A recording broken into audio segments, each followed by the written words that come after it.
নমস্কার, কেমন আছেন সবাই? রাহুল অ্যান্ড দেবুতে আমার ভিডিওতে আপনাদের স্বাগত। আমার নাম দেবযানী আর আমার হাজব্যান্ডের নাম রাহুল। আমি প্রেগনেন্ট।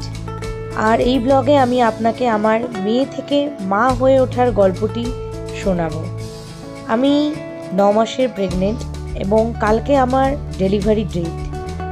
আমি ডেলিভারিতে যাওয়ার আগে কটা ছবি তুলে রাখছি স্মৃতি হিসেবে। আমার পা প্রচণ্ড রকমভাবে ফুলে যায় ডেলিভারির আগে।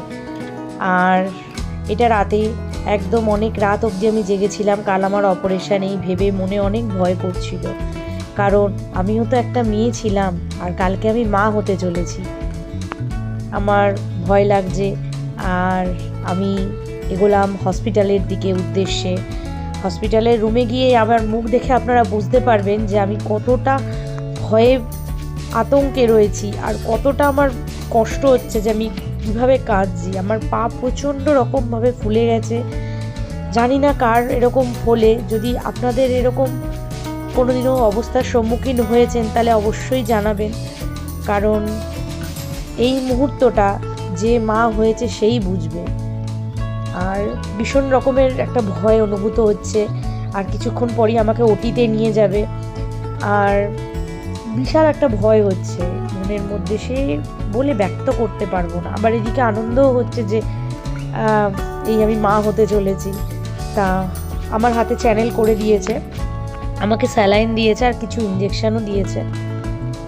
আধা ঘন্টার অপারেশান হয়েছে।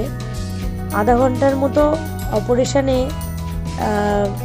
জীবনে অনেক কিছুই আমি দেখলাম এবং এক নতুন অনুভূতি পেলাম, সেটা হলো মা হওয়ার অনুভূতি। অপারেশন করে আমি চলে এসেছি, আমার হাত না কাঁপছে, পুরো আমার হাতটা কেঁপে উঠছে, দেখতেই পাচ্ছেন। ভয় লাগছে আর কষ্ট হচ্ছে, শরীরে এক যন্ত্রণা হচ্ছে। সদ্য অপারেশন করে এসেছি। স্মৃতি হিসেবে আমি ছবিগুলো তুলে রেখেছি যাতে কখনো কোনোদিনও ভুলে না যাই।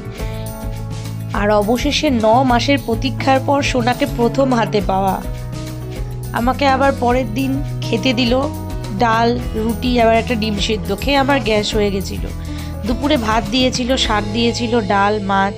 মা হওয়ার অনুভূতি আপনাদের সাথে শেয়ার করলাম। ভিডিওটি ভালো লাগলে অবশ্যই সাথে থাকবেন, পাশে থাকবেন। নমস্কার।